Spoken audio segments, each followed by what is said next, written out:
말씀은 어떻게 이길 수 있을까? 어떻게 이길 수 있을까? 하는 제목으로 말씀을 함께 나눌 때에 여러분의 시간 되시기를 주의 이름으로 축원합니다. 성경 속 인물들 가운데 가장 큰 시련과 고통을 당했었던 사람, 그럼에도 하나님을 끝까지 신뢰하면서 인내하고 그 모든 것들을 견디어낸 사람, 결국 모든 것을 회복하고 또 하나님으로부터 갑절의 축복을 받은 사람, 그 사람이 바로 오늘 함께 은혜를 나누려고 하는 욥이라는 사람입니다. 욥기서는 성경 66권 중에 한 권 전체를 한 사람, 즉 욥의 이야기만을 하고 있다는 것에서 큰 의미를 둘 수 있는데, 그만큼 욥에게 일어났던 고난과 아픔, 모든 오해와 갈등들, 그리고 결국에는 이기게 하시는 은혜의 그 삶이 오늘을 힘겹게 정말 믿음을 지키며 살고 있는 그리스도인들과 교회와 다르지 않으며 우리의 그 모든 상황들을 대변해주고 있는 것을 볼 수가 있습니다. 동시에 욥기서를 통해서 우리는 소망을 갖는 것은 결국 믿음을 지킨 사람에게는 하나님께서 주시는 갑절의 복이 임하게 된다는 그런 소망을 또한 우리는 욥을 통해서 이제 깨닫게 되는 겁니다. 오늘 본문으로 돌아가면 욥의 세 친구가 있었습니다. 엘리바스, 빌닷, 소발, 이 세 친구가 있었는데 욥이 큰 고난을 겪게 되자 이 세 친구들이 한 걸음에 달려왔습니다.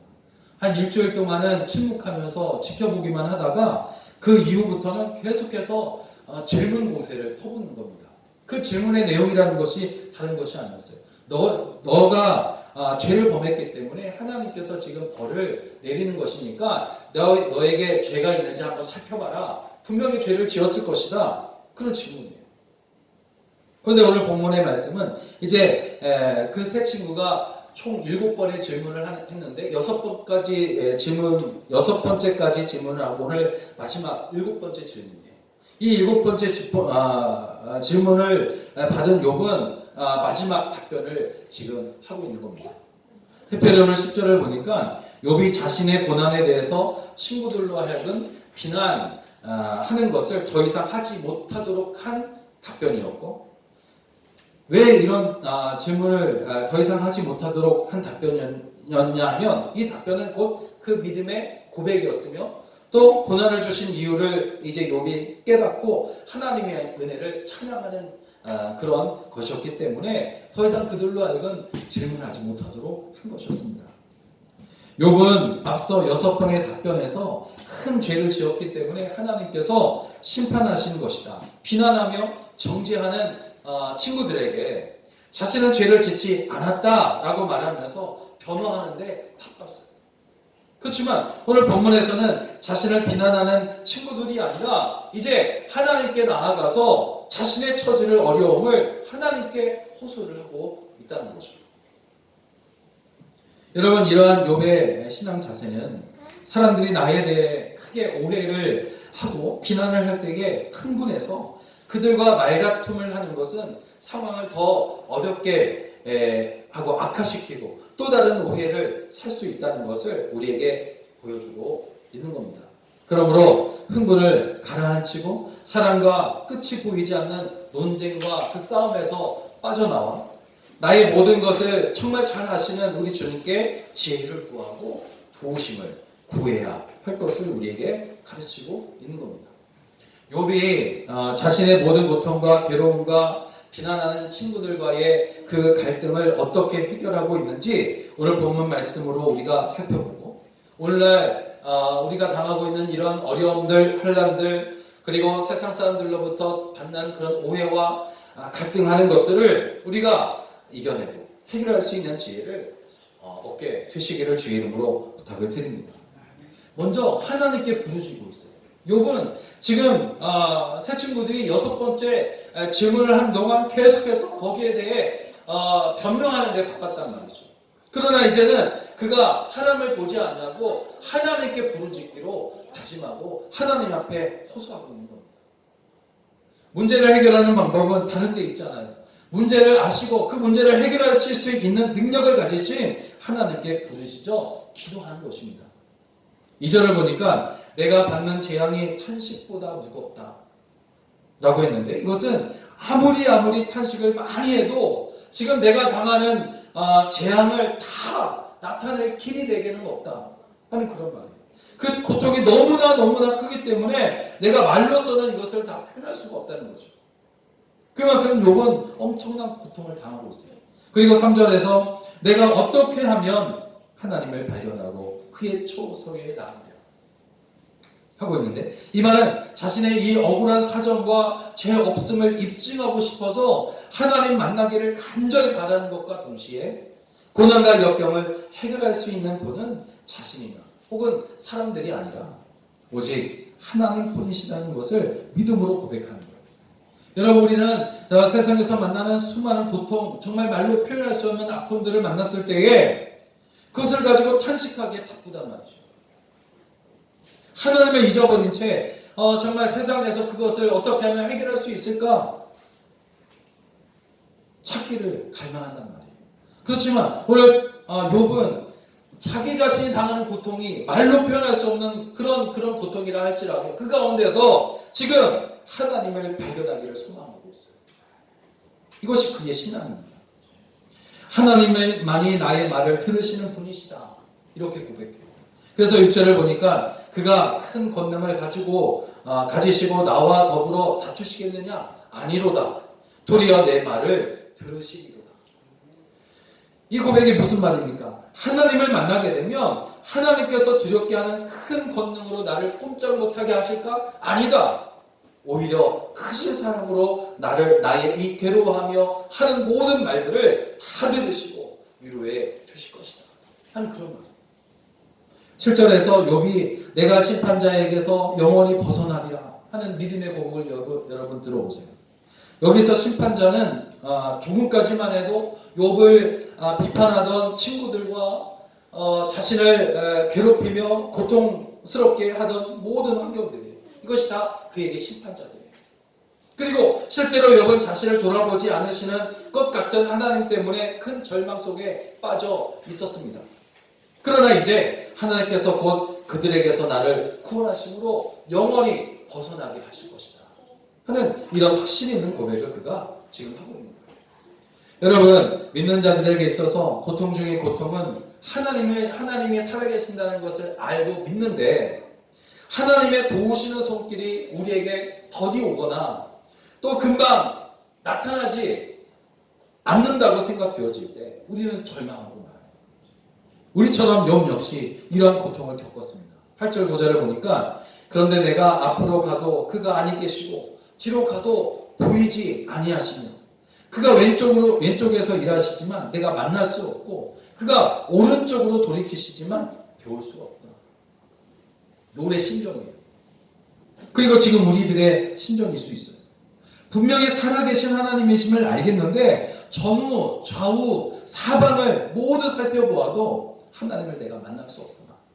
하나님께서 나를 피하셨는가? 나에게서 떠나신 건가? 어디 숨으신 건가? 왜 침묵하시는가? 하나님은 살아계시나 숨어 계시고 내가 이렇게 바라고 찾음에도 찾을 길이 없구나. 욥은 하나님이 살아계심을 알고 있지만 보이지 않는 현실 앞에서, 눈에 보이는 그 현실 앞에서 그야말로 절망하고 있는 겁니다.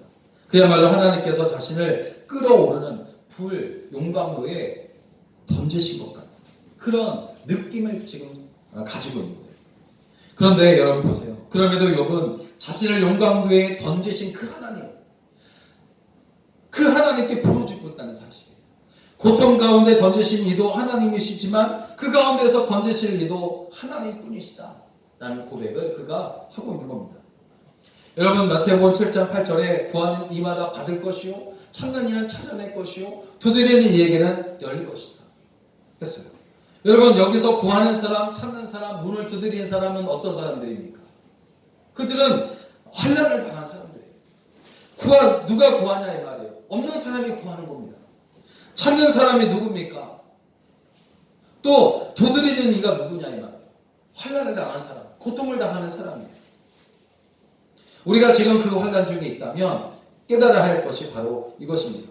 우리를 모든 환난에서 구원하실 능력이 있으신 분은 우리를 죄에서 구원하신 하나님 한 분뿐이시라는 사실이에요.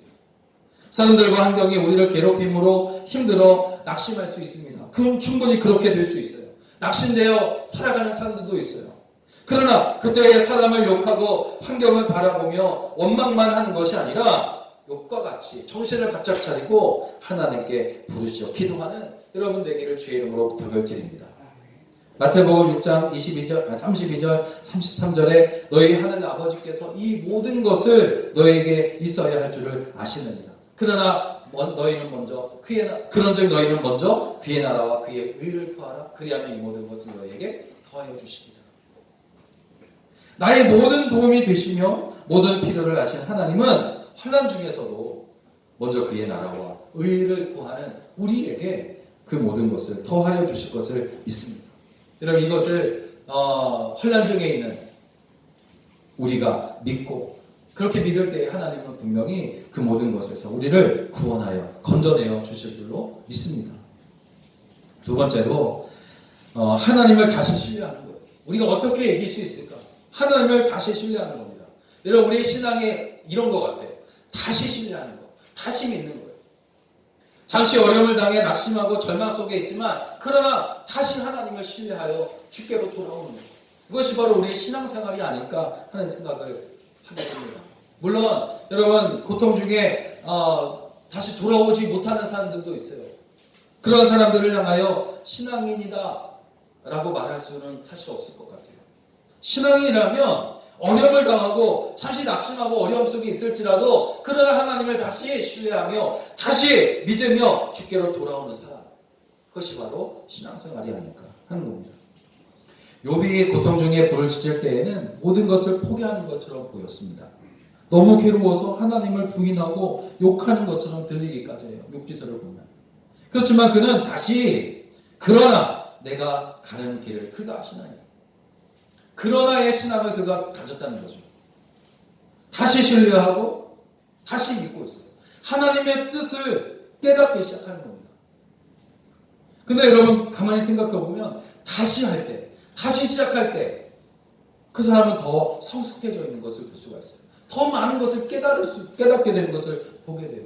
어린 아기가 어디가 뼈가 하나 부러져서 다시 굳어지게 되면 더 단단하게 되어진다고 하잖아요. 마찬가지로 어려움을 당하고 고통당하고 낙심하고 절망 속에 있을 때에 다시 신뢰하고 다시 믿게 되어지고 다시 깨닫게 되어지면 그 신앙은 더욱 단단해지게 된다는 거죠. 욥이 바로 그런 케이스예요. 프랑스의 어느 심리집회에서 있었던 일이라고 해요. 환자들이 낫는 기적들이 참 많이 일어난다는 소문을 듣고 수많은 병자들이 모여들었어요. 그 가운데 전쟁에서 다리 한쪽을 잃은 군인이 목발을 짚고 강대상으로 다가오는 겁니다. 사람들이 그 사람을 보면서 저 사람은 참으로 어리석다. 하나님이 저 없는 다리를 다시 생겨 주실까 저는 생각하는가 보다 하면서 막 수근수근 되는 거예요. 그 말을 듣고 있었던 이 군인이 사람들에게 외치는 겁니다. 하나님께서 나에게 새로운 다리를 주시든 주시지 않든 그것은 다 하나님의 뜻입니다. 다만 나는 하나님께서 다리 하나가 없어도 살 수 있는 힘을 내게 주시리라 믿습니다. 그렇게 외쳤다고 해요. 여러분 하나님께서 기뻐하시는 성숙한 신앙인의 모습은 어떠해야 될 것인가 하는 생각을 해봤어요. 천지를 말씀으로 지으시고 흙으로 사람을 빚으사 생기를 불어 생명이 되게 하신 하나님께서 왜 다리 한 짝을 다시 회복시켜 주시지 못하시겠어요?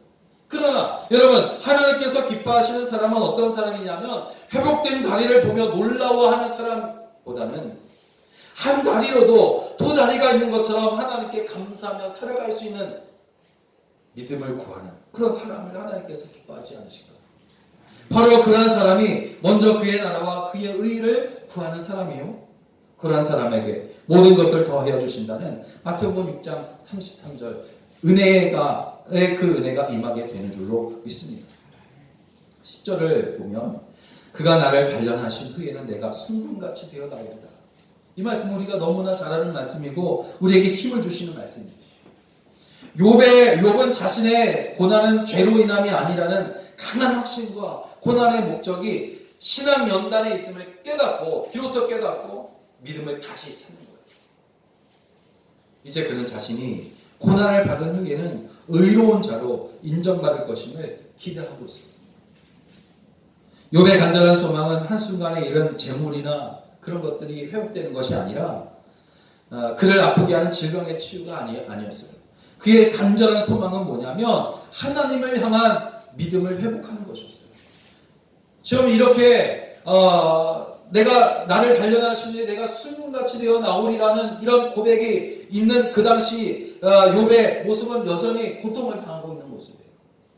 환난을 당하고 있는 모습입니다. 그런데 그런 가운데서 이런 고백을 하고 있다는 거죠. 모든 것이 다 회복하고 난 후에 내가 순금같이 되어 나왔다 이렇게 말하는 것이 아니잖아요. 그가 비록 한순간 하나님께서 안 계신 것 같아 근심했지만 하나님을 신뢰하는 마음이 다시 회복되니까 하나님의 임재하심을 그가 깨닫고 새 힘이 솟아나는 거예요. 11절에서 내 말이 그의 걸음을 바로 따랐으며 내가 그의 길을 지켜 치우치지 아니하였다. 여러분, 연단 속에서 잠시 방황했었지만 다시 하나님의 뜻을 쫓아 행했고 바른 길로 걸었다. 그런 말이에요.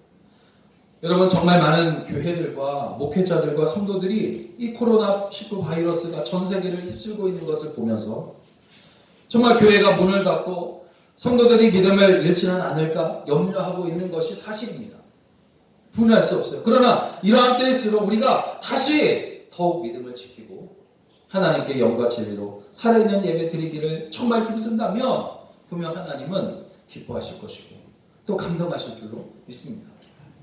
여러분, 우리는 비틀거릴 수밖에 없는 연단 속에서도 좌우로 치우치지 않는 신앙을 가진 그리스도인, 변하거나 변질되지 않는 신앙, 멈추거나 뒤로 후퇴하지 않는 그런 성도가 되어야 할 줄로 믿습니다. 다시 하나님을 신뢰하는 마음으로 전보다 더욱 하나님을 예배하는 거룩한 예배자가 되시기를, 알곡 예배자가 되시기를 주의 이름으로 축원합니다. 마지막으로 우리는 어떻게 결국에는 단련된 순금이 되어 나오게 하시는데 12절을 보니까 내가 그의 입술의 명령을 어기지 아니하고 정한 음식보다 그의 입의 말씀을 귀히 여겼도다 고백하고 있어요. 정한 음식이란 정하였다, 깨끗하다는 그런 말이 아니라 정한 음식, 정하였다 그런 말이에요.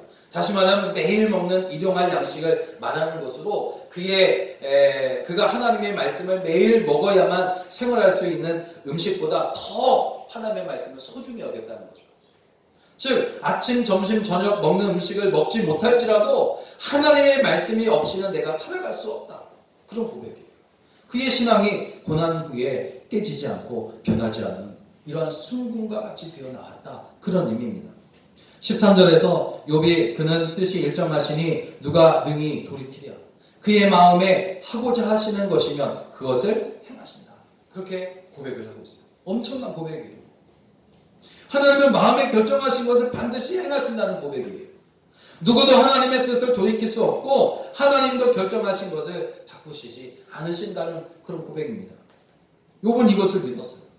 하나님은 우리에게 어떠한 일이 일어나든지 하시고자 하시는 것을 꼭 이루시고 결국에 그 일은 선하고 복된 일이 되게 하신다는 거죠. 어느 책에서 하나님은 우리의 고난을 고난으로 끝내지 않고 고통을 고통으로 끝내지 아니하신다는 그런 글을 읽은 적이 기억나요. 15절에서 그러므로 내가 그 앞에서 떨어 지각을 얻어 그를 두려워하리라. 지각을 얻어 그를 두려워하리라. 여기서 두려워하리라 이 말은 뭐냐면 지각을 얻은 후에 두려워하는 거예요. 지각을. 다시 말하면 하나님을 비로소 깨닫고 난 후에 내가 그를 진실로 두려워하는 사람이 되었다. 그런 말이에요. 여기에서 떨림은 불안과 공포에서 오는 떨림이 아니라 크고 전능하신 하나님 앞에서 무엇을 어떻게 할 수 없어서 그대로 서 몸을 떨고 있는 상태를 표현하고 있는 그런 표현입니다. 이러한 두려움을 17절에서 설명하고 있는데 이는 내가 두려워하는 것이 어두움 때문이나 흑암이 내 얼굴을 가렸기 때문이 아니다 라고 말하고 있어요. 그러니까 우리를 두려워하는 것이 어두움일 수 있고 또 흑암일 수 있단 말이에요. 어두움이나 흑암이 우리를 두렵게 할 수 있어요. 그렇지만 그것 때문에 두려워하고 있다는 것이 아니죠. 지금 욥이 말하는 것은 내가 두려워하는 이유는 환난이나 어두움 가운데서 나를 잃어버렸기 때문이 아니라 오히려 빛을 내게 비추심으로 흑암을 없애주시는 하나님의 큰 권능을 내가 두려워하게 되었다 하는 신앙인의 고백입니다. 여러분, 욥의 고난을 고통으로 끝내지 않으신 하나님은 오늘 교회와 성도들이 지금 겪고 있는 고난도 고난으로 결코 끝내지 않으실 줄 믿습니다. 우리에게 소망과 힘을 주시고 장래를 보장해 주시는 하나님이세요. 그러므로 어떤 상황에서도 하나님을 믿고 끝까지 의지하시기를 주의 이름으로 부탁을 드립니다. 지금 우리의 믿음이 순금이 되기 위하여 용광로에 당금질 되고 있음을 볼 수 있게 되시기를 주의 이름으로 축원합니다. 그렇다면 용광로에 당근질 되고 있었던 욥의 믿음은 어떤 것이었는가? 우리의 믿음도 이러한 욥의 믿음과 같이 되기를 원합니다. 욥이 모든 것을 다 극복하고 모든 복이 임하고 난 후에 내가 순금같이 되었다라고 말하지 않고 있어요. 이것을 여러분 생각해 보세요. 그는 지금 용광로 속에 빠져 있단 말이에요. 빠져 있음에도 불구하고 그곳에서 하나님을 찾고 있어요. 이것이 중요한 거예요. 다윗도 마찬가지로 내가 사망의 음침한 골짜기를 거닐지라도 두렵지 않은 것은 하나님께서 지팡이와 막대기로 나를 안위하시기 때문이다. 그가 밝은 곳으로 환한 곳으로 나와서 하나님의 그 도우심을 찬송하는 것이 아니었어요. 다윗이 사망의 음침한 골짜기에 있을 때에 부르짖어 하나님 앞에 기도했고, 오늘 이 욥도 마찬가지예요. 용광로 속에 들어가 있을 때에 그때에 하나님을 부르짖는 거예요. 그 믿음을 우리가 발견하자는 거죠. 어떤 믿음이었느냐? 첫째는 침묵하셔도 나의 하나님이시라는 겁니다. 침묵하셔도 나의 하나님. 하나님은 의인 욥이 그렇게도 심한 고통 속에 있었음에도 침묵으로 일관하셨어요. 그때 그는 용광로에 빠진 것 같아요. 왜 하나님 말씀하지 않으십니까? 하는 거죠. 그러나 하나님은 하나님이세요. 그것이 욥의 믿음이었습니다. 욥은 고통과 억울함을 당했고 분했습니다. 그럼에도 언제나 하나님뿐인 거예요. 시련 속에 있는 우리에게 침묵하시는 하나님이실지라도 하나님은 하나님인 거예요. 이런 고백을 여러분 하시기를 주의 이름으로 부탁을 드립니다. 둘째, 고통을 당해도 하나님이신 거예요. 고통을 당해도 하나님.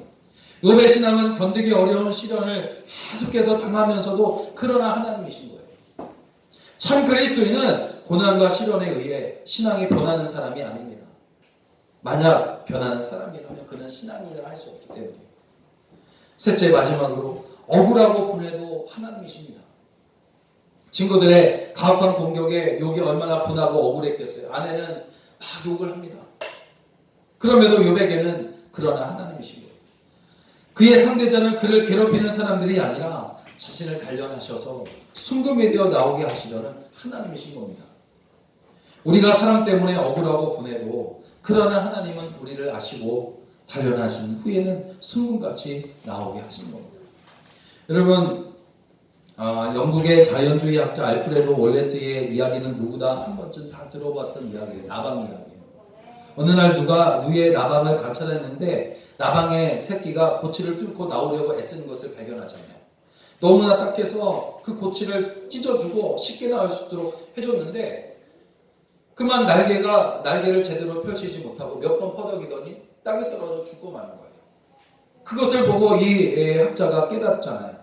나방이 작은 구멍으로 나오고자 안간힘을 쏟을 때에 날개 어깨 부분에 모이는 영양분이 이제 날개 전체로 퍼져나가면서 날개를 튼튼하게 해주고 몸에 힘이 생기면서 아름다운 날개를 만들어주는 것인데 죽은 나방은 그런 과정을 겪지 못했다는 거예요.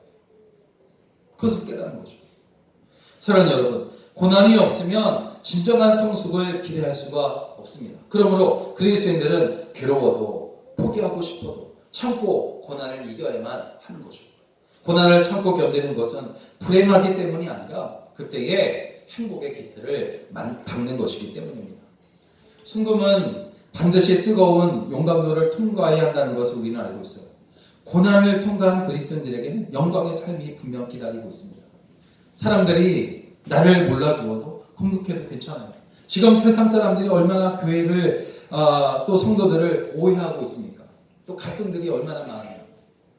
그리스도인들은 정부를 욕하고 또 정부는 왜 따라주지 않느냐 막 욕하고 또 사람들은 왜 그러느냐 막 그렇게 막 욕하고 공격하고 그래요.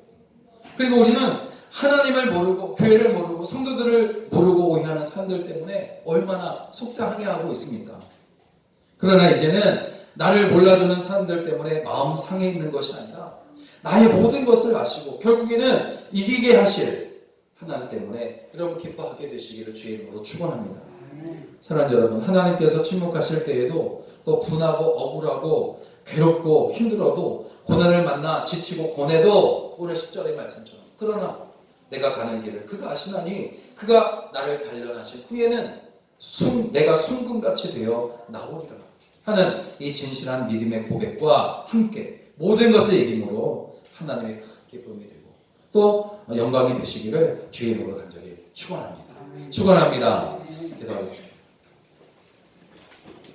거룩하시고 자비로우신 주 하나님 은혜를 감사합니다. 주님 우리를 사랑하시고